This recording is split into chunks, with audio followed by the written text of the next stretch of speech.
وصفتنا النهاردة زي ما انتوا شايفين هنعمل صينية بطاطس ني في ني جميلة جدا من غير لحمة من غير فراخ. بس نتيجتها خطيرة، ريحتها جميلة جدا. هنعملها اقتصادية وما بتاخدش أكتر من ربع ساعة. يلا بينا نشوف هنعمل الصينية الجميلة دي مع بعض ازاي.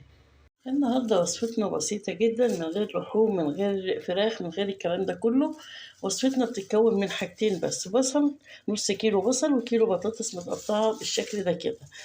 طيب احنا النهارده هنعمل صينية بطاطس ني في ني. مش معنى انها ما فيهاش لحمة تبقى وحشة، ده طعمها في منتهى الجمال. اعمليها وجربيها، وبسيطة في 5 دقايق تكوني حطاهم على بعض كده ومظبطة الصينية بتاعتك. تعالى بقى نشوف هنعملها مع بعض ازاي. اول حاجة هجيب البصل الجميل بتاعنا ده كده زي ما قلنا نص كيلو، وهحطه في الصينية اللي هسوي فيها او البايركس على حسب، او الطاجن على حسب ما هتشتغل. بعد كده هحط عليه بقى البهارات بتاعته. هنحط اول حاجة الملح، وهنحط معلقة كده من الفلفل الأسمر، ومعلقة كده من البابريكا، ومعلقة من الكمون، ومعلقة صغيرة من القرفة الجميلة اللي بتخلي طعم الأكل تحفة بجد.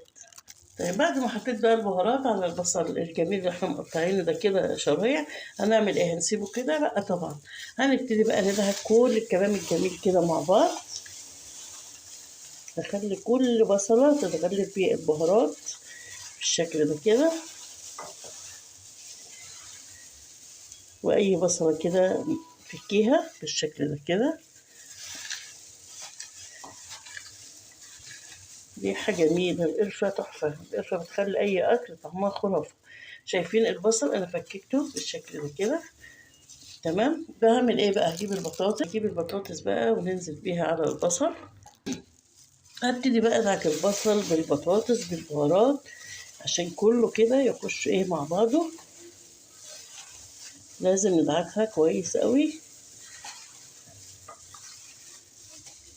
بالشكل ده كده. شايفين الشكل ده؟ شكلها بعد ما دعكنا كده نوزع بقى البصل بالشكل ده كده. ده الشكل بتاعها.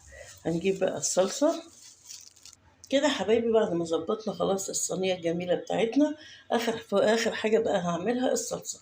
طبعا الصلصة أنا بفرزها جاهزة في الفريزر بالشكل ده كده. بتبقى على يعني أديها غلوة بس كده، وبحطها على أي وصفة بعملها.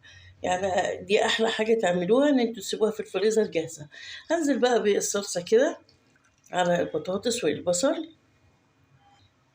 دي مرقة أنا ما دوبتهاش، معلش هدوبها بقى كده بالشكل ده. بس كده، ايه رأيكم بقى في صينيتنا الجميلة؟ مخدتش ربع ساعة. ربع ساعة تكونوا مخلصة. هتتحط في الفرن هتاخد برضو ربع ساعة عشان البطاطس نية، وهتطلع زي الفل وجميلة. مش معنى بقى ان مفيش فراخ ولحمة تطلع وحشة، لا، صينية البطاطس ني في ني دي تحفة. اعمليها، لو عملتيها مرة مش هتبطلي تعمليها. ندخلها بقى الفرن ولما تطلع نشوف شكلها مع بعض. حبايبي الصينية طلعت من الفرن بالجمال ده، ريحتها حلوة قوي. أتمنى فيديو النهاردة يعجبكم، أتمنى تجربوها. أشوفكم بخير في وصفة جديدة. إلى اللقاء، باي باي.